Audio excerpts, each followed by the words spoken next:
السلام علیکم ورحمۃ اللہ وبرکاتہ نحمده ونصلي على رسوله الكريم اما بعد فاعوذ باللہ من الشیطان الرجیم بسم اللہ الرحمن الرحیم رب اشرح لي صدری ويسر لي امری واحلل عقدۃ من لسانی یفقهوا قولی۔ اہلا وسہلا ومرحبا۔ پچھلے کچھ ہفتوں سے ہم پرسنل ڈیولپمنٹ ٹپس کے اوپر بات کر رہے ہیں اور کافی مواد ہم نے اکٹھا کیا، کافی ہم نے ٹپس پڑھی، ٹیکنیکس پڑھی اور ہم نے بہت کچھ سیکھا، اور آج ہم امپلیمنٹ کے اوپر بات کریں گے کہ کیسے ان کو اپنی لائف میں ڈھالا جائے۔ یہاں پر دیکھیں میں نے ایک لسٹ شیئر کی ہے اور اس میں نے ٹائم مینشن کیا ہے اور ٹوڈیز ٹاسک کہ وہ کون کون سے کام ہیں جو ہم نے کرنے ہیں۔ یہاں پر دیکھیں میں نے اس میں آدھے گھنٹے کا گیپ رکھا ہوا ہے، حالانکہ اس میں آپ لوگ ایک گھنٹے کا بھی گیپ رکھ سکتے ہیں۔ جیسے اب آپ آج کے کام لکھیں اور وہ لکھنے کے بعد پھر آپ رات میں جب آپ محاسبہ کریں، اپنے لسٹ کو چیک کریں تو وہاں دیکھیں کہ کون کون سے کام آپ کے نہیں ہوئے اور کیا رکاوٹیں بنی، ان رکاوٹوں کو بھی پھر لکھیں، نوٹ ڈاؤن کریں۔ پھر نیکسٹ ڈے جب آپ پلاننگ کریں تو پھر ان رکاوٹوں کی بھی پلاننگ کریں کہ ان رکاوٹوں سے کیسے چھٹکارا پایا جائے اور کیسے وہ رکاوٹیں اب ہمارے بیچ میں نہیں آئیں، یا پھر وہ اگین آئیں گی تو پھر ہم نے اپنے ٹائم کو کیسے آرگنائز کرنا ہے۔ ٹھیک ہے، تو یہاں پر وہی لسٹ بنی ہوئی ہے۔ نمبر 1 بلاک میں آج کے کام ہے، نمبر 2 میں ٹائم ویسٹرز ہیں جن کے بارے میں ہم نے بخوبی جانا ہے کہ ٹائم ویسٹرز کیا ہوتے ہیں، اور نمبر 3 بلاکس میں ہے رکاوٹوں سے چھٹکارے کی پلاننگ۔ ٹھیک ہے، پھر چیک لسٹ ہے آپ کی۔ تو یہ اس ہفتے کرنے کا کام ہے انشاءاللہ۔ آپ چھوٹے چھوٹے اپنے سارے کام دن کے جتنے بھی آپ کرتے ہیں وہ سب لکھیں اور پھر دیکھیں جو آپ کے ٹاسک ہوتے ہیں وہ آپ لکھیں اور پھر دیکھیں کہ کیا رکاوٹیں بنی ہیں، پھر نیکسٹ ڈے ان رکاوٹوں سے چھٹکارے کی بھی پلاننگ کریں۔ انشاءاللہ تعالیٰ ایک آرگنائز دن بن جائے گا۔ چلیے اب ہم آگے بڑھتے ہیں۔ پہلے ہم سورۃ البقرہ کی آیت نمبر 42-48 کی تلاوت سنیں گے، پھر کنٹینیو کریں گے۔ اعوذ باللہ من الشیطان الرجیم، بسم اللہ الرحمن الرحیم۔ یا بنی اسرائیل اذکروا نعمتی التي انعمت علیکم واوفوا بعہدی اوف بعہدکم وإیای فارہبون وآمنوا بما انزلت مصدقا لما معکم ولا تکونوا اول کافر به ولا تشتروا بآیاتی ثمنا قلیلا وإیای فاتقون ولا تلبسوا الحق بالباطل وتكتموا الحق وأنتم تعلمون وأقيموا الصلاة وآتوا الزكاة واركعوا مع الراكعين أتأمرون الناس بالبر وتنسون أنفسكم وأنتم تتلون الكتاب أفلا تعقلون واستعينوا بالصبر والصلاة وإنها لكبيرة إلا على الخاشعين الذين يظنون أنهم ملاقو ربهم وأنهم إليه راجعون يا بني إسرائيل اذكروا نعمتي التي أنعمت عليكم وأني فضلتكم على العالمين واتقوا يوما لا تجزي نفس عن نفس شيئا ولا يقبل منها شفاعة ولا يؤخذ منها عدل ولا هم ينصرون۔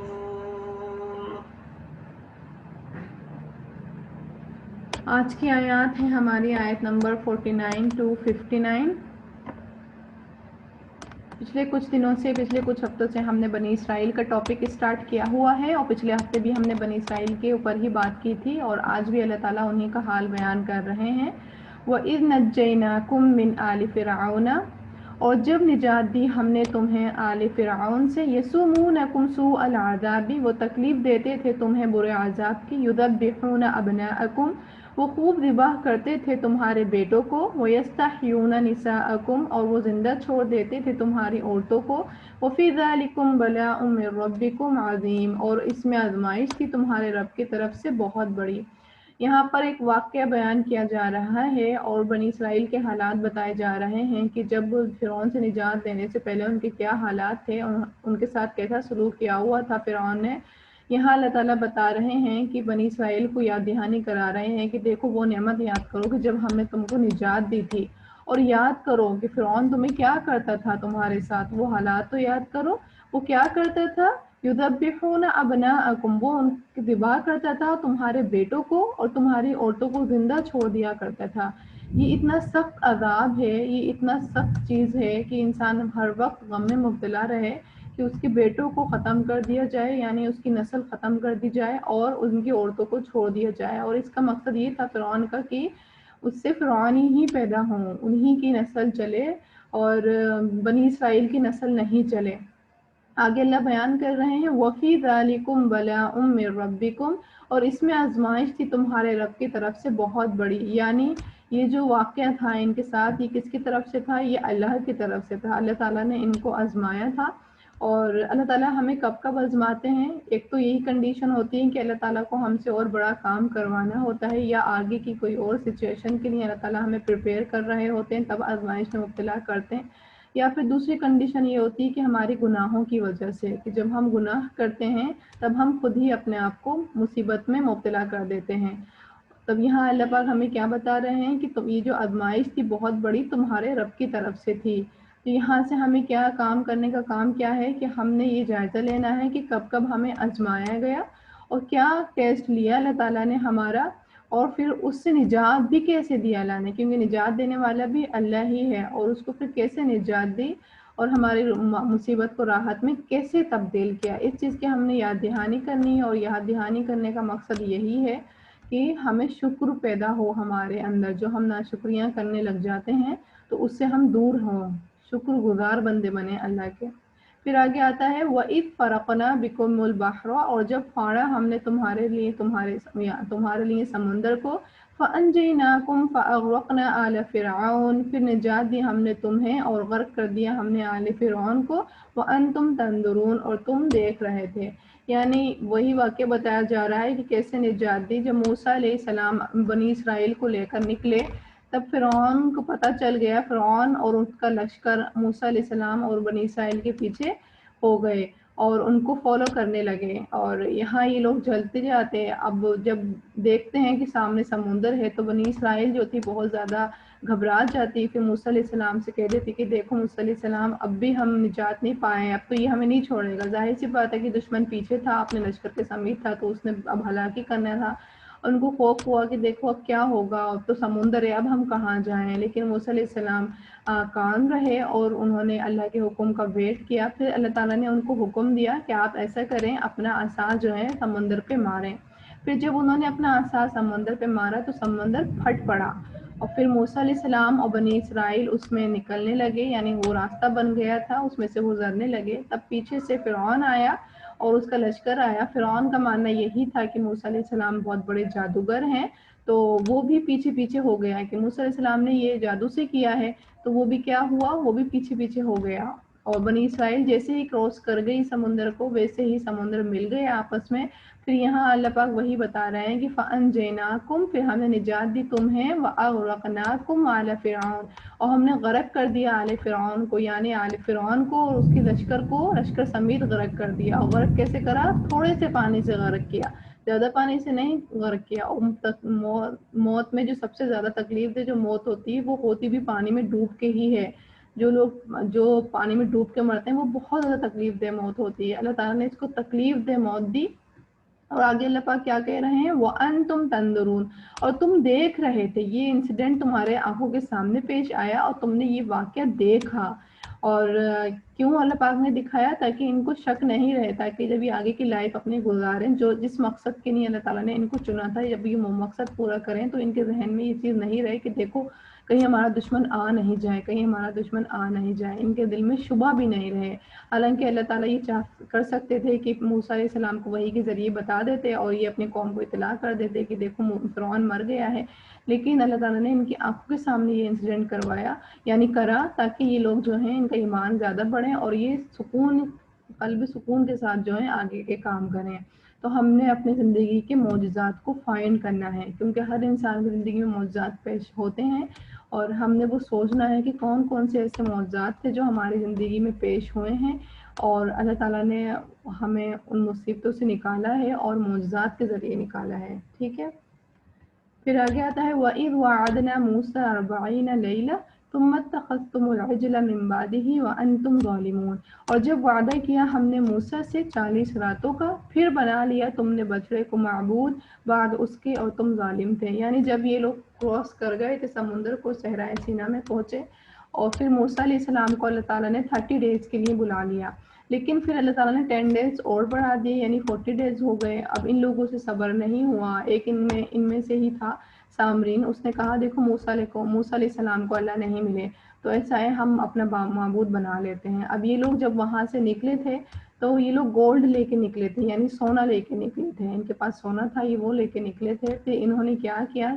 سونے کو پگھلا کر معبود بنا لیا، یعنی بچڑا بنا لیا، اور پھر اس کی پوجا کرنے لگے۔ اللہ پاک وہی یاد دہانی کرا رہے ہیں کہ تم وہ وقت یاد کرو کہ جب موسیٰ علیہ السلام علم کے لیے، کتاب کے لیے میرے پاس آئے تھے، اور تم نے کیا کرا تھا، ان کے پیچھے بچڑے کو معبود بنا لیا تھا، اور تم نے یہ جو شرک کیا تھا، یہ شرک کر کے تم نے بہت بڑا ظلم کیا، اور تم تھے ہی ظالم۔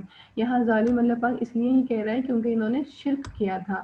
ثم عفونا عنکم من بعد ذلک لعلکم تشکرون، اور پھر درگزر کیا ہم نے تم سے بعد اس کے تاکہ تم شکر ادا کرو۔ اور آگے ہم پڑھیں گے کہ کیسے اللہ تعالیٰ نے درگزر کیا، کیا کنڈیشن رکھی کہ ان کو پھر معاف کیا۔ ٹھیک ہے، وہ آگے کی آیات میں ہیں، آگے پڑھتے ہیں۔ وَإِذْ آتَيْنَا مُوسَى الْكِتَابَ وَالْفُرْقَانَ لَعَلَّكُمْ تَهْتَدُونَ، اور جب دی ہم نے موسیٰ علیہ السلام کو کتاب یعنی تورات، والفرقان اور فرقان یعنی معجزات، لعلکم تاکہ تم ہدایت پا جاؤ۔ تو یہاں سے ہمارے لیے عمل کی کیا بات پتہ چلتی ہے کہ ایک تو ہم نے اپنے اسٹڈی ٹائم مقرر کرنا ہے، کہ جیسے موسیٰ علیہ السلام کے لیے کیا تھا اللہ تعالیٰ نے، ان کے لیے کتاب کا ٹائم مقرر کیا تھا، ان کے علم کا ٹائم مقرر کیا تھا۔ تو یہاں سے ہم نے بھی یہی سیکھنا ہے کہ اپنے اسٹڈیز کا ٹائم جو ہے ہم نے مقرر کرنا ہے، فکس کرنا ہے کہ کس ٹائم ہم نے پڑھنا ہے، کس ٹائم ہم زیادہ فوکسڈ ہوتے ہیں، اس ٹائم کو ہم نے اپنے اسٹڈی ٹائم فکس کرنا ہے۔ اور دوسرا ہم نے کیا کرنا ہے کہ اللہ ہمارے سارے گناہوں کو معاف کر دیتا ہے سوائے شرک کے۔ تو اللہ تعالیٰ سے ہم نے شرک کے لیے دعا کرنی ہے اور توبہ کرنی ہے، اور توبہ ہم نے یوں کرنی ہے کیونکہ شرک جو ہے بہت بڑا گناہ ہے، بہت بڑا گناہ ہے، اس کو اللہ تعالیٰ نے ظالم سے تشبیہ دی کہ شرک کرنے والا ظالم ہوتا ہے۔ تو ہم نے کیا کرنا ہے، اپنے شرک کی بھی توبہ کرنی ہے۔ ہم زندگی میں بہت چھوٹی چھوٹی جگہ پر شرک کر جاتے ہیں، بہت سے ایسے معاملات ہوتے ہیں کہ ہم بہت جگہ شرک کر جاتے ہیں لیکن ہمیں وہ معلوم نہیں ہوتے ہیں۔ تو پہلے ہم نے اس کا علم بھی حاصل کرنا ہے کہ شرک کی کتنی اقسام ہیں اور کن کن معاملات میں شرک ہم کر جاتے ہیں اور جو کہ ہمیں معلوم نہیں ہوتی ہیں۔ تو اللہ تعالیٰ سے ہم نے دعا کرنی ہے، توبہ کرنی ہے کہ اللہ وہ شرک بھی معاف کر جو ہم نے جان بوجھ کے کیے، اور اللہ تعالیٰ وہ شرک بھی معاف کر جو ہم نے جانے انجانے میں کی ہے۔ اللہ تعالیٰ سے ہم نے توبہ کرنی ہے، رجوع کرنی ہے، اور اپنے آپ کو ان اعمال سے روک دینا ہے کہ جہاں پر شرک میں مبتلا ہو جائیں۔ پھر ہے اللہ سے ہم نے شکر بھی کرنا ہے، یعنی ہم نے توبہ کی توفیق پر اللہ کا شکر ادا کرنا ہے کہ توبہ کی توفیق جس کو مل گئی تو وہ ظاہر سی بات کامیاب ہو گیا، اور جس کو توبہ کی توفیق نہیں ملی وہ اسی حالت میں چلا گیا اللہ کے پاس، تو آپ سوچیں اس کا کیا حال بنے گا، کیونکہ اللہ پاک کیا کہہ رہے ہیں کہ توبہ جو ہے، شرک کرنا جو ہے ایک ظالم میں شمار ہے۔ تو پھر ہمارے کرنے کا کام کیا ہے کہ ہم نے اس بات کے اوپر بھی شکر ادا کرنا ہے۔ ٹھیک ہے، اور یہاں پر اللہ تعالیٰ کیا بتا رہے ہیں کہ کتاب کا مقصد کیا ہے، کتاب کا مقصد ہے ہدایت پانا۔ تو ہمارے پاس جو اللہ تعالیٰ نے ایک کتاب دی ہے تو ہم نے بھی کیا کرنا ہے، اس سے ہدایت حاصل کرنی ہے۔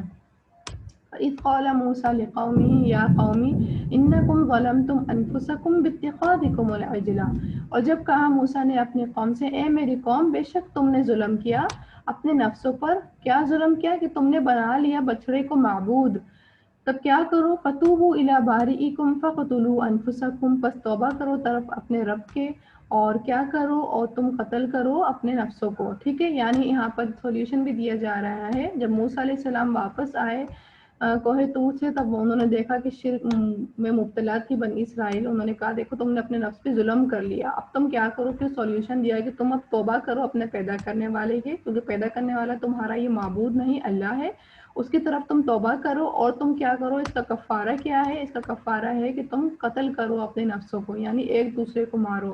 اللہ تعالیٰ نے حکم دیا کہ آپ ان سے یہ کہو کہ جس نے جو شرک کیا تھا وہ ایک دوسرے کو ختم کر دے، یعنی شرک بالکل دی اینڈ ہو جائے، سوچ و خیالات میں بھی نہیں رہے. اس لیے ہم لوگوں کو بھی ختم کروا دیا.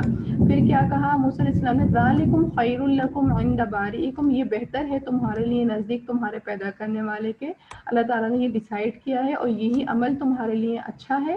فتاب علیکم، جب انہوں نے یہ عمل کر لیا تب اللہ تعالیٰ مہربان ہوا ان پر، یعنی ان کی توبہ قبول کر لی. انہ هو التواب الرحیم، اور بے شک وہی ہے جو توبہ قبول کرنے والا، نہایت رحم کرنے والا ہے. ٹھیک ہے، تو ہمیں یہاں سے کیا پتہ چلتا ہے، یہاں پہ ہمیں بالکل بھی یہ کنڈیشن نہیں پتہ چل رہی ہے، یعنی عمر کی قید پتہ نہیں چل رہی ہے کہ توبہ کے لیے کوئی عمر ضروری ہوتی ہے یا توبہ کے لیے کوئی اللہ تعالیٰ نے باؤنڈیشن لگائی ہے. تو توبہ جب تک قبول ہوتی ہے جب تک کہ ہم موت کا فرشتہ نہیں دیکھ لیتے. ٹھیک ہے، اور توبہ کی شرائط ہوتی ہیں. توبہ کی نمبر 1 شرائط یہی ہے کہ ایک تو نیت خالص ہو، کہ ہمیں واقعی اللہ تعالیٰ کا احساس ہو اور ہم اللہ کے خاطر نیت خالص کر کے توبہ کریں. دوسرا، ہمیں ندامت ہو، اعتراف ہو ہمیں اپنے گناہ کے اوپر، کہ جو ہم نے گناہ کیا ہے اس پر ہم ظاہری طور پر ہم ندامت کر رہے ہوں اور دل سے بھی ہم ندامت پیش کر رہے ہوں. تیسرا، گناہ چھوڑنے کا ہم نے پختہ ارادہ کیا ہو کہ اللہ اب ہم اس گناہ کو نہیں کریں گے. اور چوتھا، کمپلسیٹ کریں، جیسے یہاں پر ان سے کمپلسیٹ کروایا گیا، گناہ کے بدلے پھر ان سے توبہ کروائی گئی اور گناہ کا کفارہ ان کو بتایا گیا ہے کہ ایک دوسرے کے نفسوں کو قتل کرو. ایسے ہی ہماری شریعت میں بھی ہیں کچھ گناہ ایسے ہو جاتے ہیں اور ان کا کفارہ بھی ہے تو اس کو ادا کرو، اور ویسی گناہ ہیں تو ان کے ذریعے نیکی کے ذریعے ان کو دور کرو. اور معید یہی ہے، یعنی آخری حد یہی ہے توبہ کی، جب تک آپ فرشتہ نہیں دیکھ لیں جب تک انسان کی توبہ قبول ہوتی ہے. پھر اللہ پاک نے آگے کہا، وَإِذْ قُلْتُمْ يَا مُوسَىٰ، اور کہا یاد کرو وہ وقت جب تم نے کہا تھا اے موسیٰ، لَن نُؤْمِنَ لَكَ حَتَّىٰ نَرَى اللَّهَ جَهْرًا، کہ ہم جو ہے ایمان نہیں لائیں گے یہاں تک کہ ہم دیکھ لیں روبرو، اللہ کو سامنے دیکھ لیں. یعنی جب موسیٰ علیہ السلام نے کہا کہ تورات میں لے کر آیا ہوں 40 ڈیز کے بعد، تب انہوں نے نخرے کرنا شروع کرے. انہوں نے کہا کہ موسیٰ ہم ایمان نہیں لاتے، ہم خود دیکھیں گے آپ کو کلام کرتے ہوئے اللہ سے، اور آپ ہمیں لے کے جائیں. جب انہوں نے یہ کہا تب پھر ان کے لیے یہی ہوا کہ 40 ڈیز کے لیے جو ہیں آپ جو ہیں لے کے جائیں. پھر موسیٰ علیہ السلام نے ان میں سے 70 لوگوں کو چنا اور پھر موسیٰ علیہ السلام کوہ طور پر لے کر گئے. اب جیسے ہی وہاں پر گئے انہوں نے فوراً ڈیمانڈ بدل دی. انہوں نے کہا نہیں، اب ہم نا اللہ پاک کو جب تک دیکھ نہیں لیتے نا جب تک ہم آپ کے اوپر ایمان نہیں لائیں گے. دیکھیں اللہ تعالیٰ نے ان کے اوپر کتنی نعمتیں دی اور ان کی ہٹ درمیاں اللہ تعالیٰ بیان کر رہے ہیں. پھر ہٹ درمی انہوں نے پیش کی کہ اپنے بات سے یہ پھر گئے اور انہوں نے کہا کہ ہم نے جب تک نہیں ایمان لاتے جب تک ہم اللہ کو دیکھ نہیں رہے. جب جیسے ہی انہوں نے یہ بات کہی فوراً کیا ہوا، فَأَخَذَتْكُمُ الصَّاعِقَةُ، پھر پکڑ لیا تمہیں بجلی کی کڑک نے. فوراً ایک بجلی آئی، وَأَنْتُمْ تَنْظُرُونَ، اور تم دیکھ رہے تھے اسے، یعنی انہوں نے دیکھا بجلی کی کڑک آئی اور فوراً دیر اینڈ دین یہ موت ہو گئی ان کی، فوراً یہ مر گئے. ثُمَّ بَعَثْنَاكُم مِّن بَعْدِ مَوْتِكُمْ، پھر اٹھایا ہم نے تمہیں بعد تمہاری موت کے. یعنی پھر موسیٰ علیہ السلام نے دعا کی، موسیٰ علیہ السلام نے اللہ سے کہا کہ اللہ تعالیٰ اگر یہی کرنا تھا تو پھر آپ نے ان کو فرعون سے کیوں نجات دی، پھر تو یہ لوگ تھے ہی مصیبت میں مبتلا، اور اللہ تعالیٰ جی آپ جو ہیں ان کو پھر زندہ کریں. پھر موسیٰ علیہ السلام کی دعا کی وجہ سے اللہ تعالیٰ نے ان کو زندہ کیا. ثم بعثناکم، پھر ہم نے اٹھایا تم کو من بعد موتکم، تمہاری موت کے بعد. یعنی وہ موت جو تھی وہ حقیقی موت تھی، سوئے نہیں تھے، حقیقی موت تھی، لیکن موسیٰ علیہ السلام کی دعا کی وجہ سے ان کو اٹھایا. لعلکم تشکرون، تاکہ تم شکر ادا کرو. یعنی اللہ پاک یہاں پہ یہی کہہ رہے ہیں کہ تمہیں میں نے اتنے بڑے حادثے کے بعد سے گزارا تو تم کیا کرو، اب شکر ادا کرو. تو یہاں سے ہمارے لیے کیا سبق کی بات نکلتی کہ ایک تو ناجائز مطالبات جو ہوتے ہیں بعض اوقات آزمائش کا سبب بن جاتے ہیں. انہوں نے ناجائز مطالبہ ہی کیا تھا تو ان کے کیا آزمائش بن گئی کہ یہ پھر مر گئے تھے. تو ہم نے اس چیز سے بچنا ہے کہ کہاں کہاں ہم ناجائز مطالبات کر جاتے ہیں، کہ کہیں یا پھر ایسا تو نہیں روٹین میں شامل ہی ہے ہمارے، تو اس چیز کو ہم نے اکنالج کرنا ہے اور اس چیز سے اسٹاپ ہونا ہے. کیونکہ ظاہر سی بات ہے جب ہم ناجائز مطالبات کرتے ہیں تو ہم اپنے آپ کو آزمائش میں ڈال دیتے ہیں. اور انسان کسی حادثے سے گزرے یا بیماری سے تو وہ کیا کرے، وہ اللہ کا شکر ادا کرے. کہ جب ہم کسی انسیڈنٹ سے گزر جائیں یا کسی واقعہ کوئی حادثہ پیش آئے اور پھر اس سے ہم خیر و عافیت کے ساتھ نکل جائیں، تب ہم فوراً کیا کریں؟ اللہ کا شکر ادا کریں، شکر گزار بندے بنیں۔ پھر آگے آتا ہے وَظَلَّلْنَا عَلَيْكُمُ الْغَمَامَ وَأَنزَلْنَا عَلَيْكُمُ الْمَنَّ وَالسَّلْوَىٰ، اور سایہ کیا ہم نے تم پر بادلوں کا اور اتارا ہم نے تم پر من و سلوہ۔ اللہ تعالیٰ یہاں پر پھر وہی واقعہ ہی بیان ہو رہا ہے۔ اللہ پاک بتا رہے ہیں کہ جب یہ صحرائے سینا میں اترے، ظاہر سی بات ہے وہاں گھر بار تو نہیں تھا، گھر بار تو سب چھوڑ کر آئے تھے، یہ نہ کھانے پینے کا انتظام تھا۔ تب اللہ پاک کہہ رہے ہیں کہ پھر اللہ پاک نے کیا کیا؟ ان کے لیے چھت کا بندوبست کیا، بادلوں کا سایہ کیا۔ اب یہ جہاں جہاں جاتے وہاں بادل ان کے اوپر چلتے۔ امیجن کریں کہ ایک بندہ چل رہا ہے، ساتھ میں ایک بادل چل رہا ہے، ایسی ان کو انعامات دیتے ہیں کہ جہاں جہاں یہ لوگ گزرتے وہاں ان کے اوپر بادل ہوتا اور ان کو دھوپ سے بچاتا، ان کو پروٹیکٹ کرتا، اور کھانے پینے کا انتظام کیا کیا؟ اللہ پاک نے من و سلوہ عطا کرا ان کو کہ اب تم جو آرام سے کھاؤ۔ پھر اللہ پاک کہہ رہے ہیں کلوا من طیبات ما رزقناکم، کھاؤ ان پاکیزہ چیزوں سے جو رزق دیا ہے ہم نے تم کو۔ یعنی اللہ پاک کہہ رہے ہیں یہ پاک ہے، اس سے تمہیں انرجی ملے گی اور پیٹ بھی بھرے گا، یہ بہت اچھا کھانا ہے، اس کو تم آرام سے کھاؤ، سکون سے کھاؤ، یہ پاکیزہ چیزیں ہیں۔ کیونکہ ان کا مقصد کیا تھا؟ ان کا مقصد تھا دین کو پھیلانا، دین سیکھنا، پھر اس کو آگے پھیلانا۔ اس لیے اللہ تعالیٰ نے ان کو دنیا داری میں مشغول نہیں کیا، ان کی چھت کا بھی بندوبست کر دیا اور کھانے پینے کا بھی بندوبست کر دیا، اور ان سے کہا کہ تم آرام سے کھاؤ، اطمینان کے ساتھ کھاؤ، شک میں مت رکھو، یہ انرجی والا، پیٹ بھرنے والا بہت اچھا پاکیزہ فوڈ ہے۔ وما ظلمونا ولكن كانوا انفسهم يظلمون، اور نہیں انہوں نے ظلم کیا ہم پر، لیکن تھے وہ اپنے نفسوں پر ہی وہ ظلم کرتے۔ یعنی انہوں نے، اللہ پاک بتا رہے ہیں کہ جتنی بھی انہوں نے ظلم کیے اور ناشکریاں کی، شکر نہیں کرا انہوں نے، تو وہ کیا کرا انہوں نے؟ وہ ظلم جو تھا وہ اپنے اوپر ہی کیا۔ ان کے ظلم جو تھے وہ ہمارے اوپر نہیں ہوئے، ہمارے حق میں کوئی زیادتی نہیں ہوئی، انہوں نے خود اپنے حق میں زیادتی کی، اپنا ہی برا کیا، اپنے اوپر ہی ظلم کیا۔ تو ہم نے کیا کرنا ہے یہاں سے کہ بنا اسباب کے بھی اللہ تعالیٰ ہماری ہیلپ کر دیتے ہیں، جیسے ان کے بنا اسباب کے اللہ تعالیٰ نے ہیلپ کی ہے تو ہماری بھی اللہ تعالیٰ ہیلپ کر سکتے ہیں۔ تو ہم نے اللہ سے بہت زیادہ دعا کرنی ہے کہ جو ہمیں شک لگے کہ وہ چیز ہماری پوری نہیں ہو سکتی، لیکن پھر ہم نے اسی واقعے کا اللہ تعالیٰ سے وسیلہ کرنا ہے کہ اللہ جیسے آپ نے بنی اسرائیل کے بنا اسباب کے ہیلپ کی ہے تو ایسی ہماری بھی آپ بنا اسباب کے ہیلپ کریں۔ دوسرا کیا؟ گناہ کر کے بندہ اللہ کو نقصان نہیں دیتا بلکہ اپنے آپ کو دیتا ہے، ٹھیک ہے؟ یہ بات ہم نے بہت ذہن میں رکھنی ہے کہ گناہ کرنے کی وجہ سے اللہ کا کچھ نہیں جاتا، وہ جاتا تو ہمارا ہی جاتا ہے، ہمارے ہی گناہ میں اضافہ ہوتا ہے، اور پھر وہ اضافہ کہاں لے کے جاتا ہے؟ پھر وہ جہنم کی طرف لے کے جاتا ہے، ٹھیک ہے؟ پھر وَإِذْ قُلْنَا ادْخُلُوا هَٰذِهِ الْقَرْيَةَ، اور جب کہا ہم نے داخل ہو جاؤ اس بستی میں، فَكُلُوا مِنْهَا حَيْثُ شِئْتُمْ رَغَدًا، پھر کھاؤ اس میں سے جہاں سے چاہو تم فراغت سے، وَادْخُلُوا الْبَابَ سُجَّدًا، اور داخل ہو جاؤ دروازے سے سجدہ کرتے ہوئے، وَقُولُوا حِطَّةٌ نَغْفِرْ لَكُمْ خَطَايَاكُمْ، اور کہو حِطَّةٌ کہ ہم بخش دیں گے تمہارے لیے خطائیں تمہاری، وَسَنَزِيدُ الْمُحْسِنِينَ، اور ان قریب ہم زیادہ دیں گے احسان کرنے والوں کو۔ یعنی اللہ تعالیٰ ان کو وہ بتا رہے ہیں کہ یاد کرو وہ وقت جب ہم نے تم سے کہا تھا کہ ایک بستی میں، اس بستی میں داخل ہو جاؤ اور تم جو چاہے کھاؤ، بس ایک کنڈیشن اللہ پاک نے یہ رکھ دی تھی کہ کیا کرنا؟ جب تم داخل ہونا تو سجدہ کرتے ہوئے داخل ہونا، ٹھیک ہے؟ یعنی عاجزی کا سمبل، ٹھیک ہے؟ اور کیا کہنا؟ اور بس ایک بات یہ کہہ دینا حِطَّةٌ، اتنا ورڈ کہہ دینا، اس کا مطلب یہ تھا کہ اللہ آپ ہمیں بخش دیجیے، ہمارے گناہوں کو معاف کر دیے۔ میں کیا کروں گا؟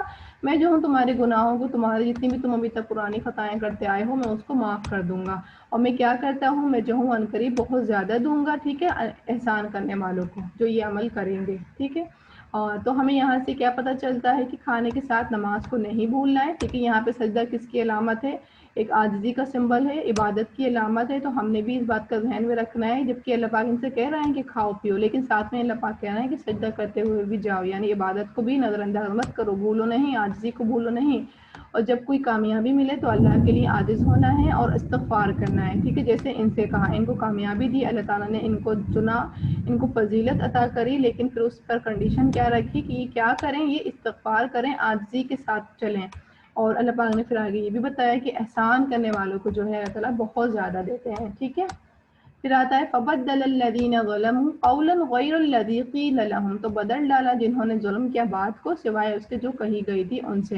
فَأَنزَلْنَا عَلَى الَّذِينَ ظَلَمُوا رِجْزًا مِّنَ السَّمَاءِ، تو اتارا ہم نے ان پر جنہوں نے ظلم کیا تھا عذاب آسمان سے، بِمَا كَانُوا يَفْسُقُونَ، بوجہ اس کے جو تھے وہ نافرمانی کرتے۔ یعنی اللہ تعالیٰ پھر ان کا ظلم پنا بتا رہے ہیں کہ جب اللہ تعالیٰ نے ان کو حکم یہ دیا تھا کہ تم بستی میں داخل ہو تو حِطَّةٌ کہتے ہوئے جانا، لیکن انہوں نے کیا کرا؟ انہوں نے حِطَّةٌ کی جگہ حِنطَةٌ کر دیا، یعنی گندم، ایک ورڈ بولنا شروع کر دیا۔ اللہ نے حِطَّةٌ نہیں کہا، حِطَّةٌ کے معنی تھے کہ بخش دیجیے، انہوں نے اس کی جگہ ایک ورڈ گندم کہنا شروع کر دیا. تب اللہ پاک کیا کہہ رہے ہیں کہ جو ظالم لوگ تھے انہوں نے بات کو بدل ڈالا, اور جب ان سے کہا یہ گیا تھا کہ حتتن کہو, لیکن انہوں نے حتتن کر دیا اس کو. تب اللہ پاک نے کیا کرا, پھر ان کے اوپر عذاب آیا. فانزلنا علی الذین ظلموا, پھر اللہ تعالیٰ نے کیا کرا, ان کے اوپر جو ظلم کرنے والے تھے ان کے اوپر آسمان سے عذاب نازل فرمایا. ٹھیک ہے, یہ ان کی سزا تھی, فوراً ان کو سزا بھی مل گئی دنیا میں. اور کیوں ملی؟ کیونکہ یہ لوگ نافرمانی کرنے والے تھے, اللہ کی انکار کرنے والے, یعنی اللہ کی نافرمانیاں کرنے والے بہت زیادہ اللہ کو, اور اللہ کی بات نہیں مانتے تھے, اپنی ہٹ دھرمیاں کرتے تھے, اپنی ہی چلاتے تھے.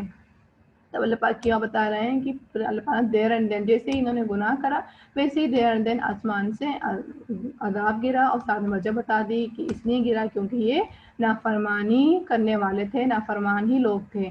تو ہم نے یہاں سے کیا بات سیکھنی ہے کہ اللہ کی باتوں کو نہیں بدلنا چاہیے. نمبر ایک بات, ٹھیک ہے, جو اللہ پاک ہمیں حکم دے اس کو ہم نے ویسے ہی کرنا ہے ایز اٹ از, اس میں ہمیں تبدیلی نہیں کرنی چاہیے. اور دوسرا کیا کہ اللہ کے احسانات پر بگڑنا نہیں چاہیے, کہ جو چاہوں کروں. ان کے اوپر اللہ تعالیٰ بار بار احسانات دے رہے تھے, بار بار ان کو روایتی عطا کر رہے تھے, یہ لوگ کیا کر رہے تھے, بگڑ رہے تھے, یہ اس کو فور گرانٹیڈ لے رہے تھے کہ یہ تو ہمارا حق ہے. ٹھیک ہے, اور نافرمانی کی سزا آخرت کے ساتھ دنیا میں بھی مل جاتی ہے, جیسے کہ ہم یہاں دیکھ رہے ہیں کہ فانزلنا علی الذین ظلموا رجزا من السماء بما كانوا یفسقون, کہ اللہ تعالیٰ نے جیسے انہوں نے نافرمانی کی دیر اندر ان کو پر آسمان سے عذاب گرا, اور ساتھ میں ان کی وجہ بھی بتا دی کہ یہ نافرمان لوگ تھے, بات نہیں ماننے والے لوگ تھے, اسی وجہ سے جو تھا ان کے اوپر عذاب گر گیا. آج کی کلاس ہماری یہیں پوری ہوتی ہے. سبحانک اللہم و بحمدک, اشہد ان لا الہ الا انت, استغفرک و اتوب الیک. السلام علیکم ورحمۃ اللہ وبرکاتہ.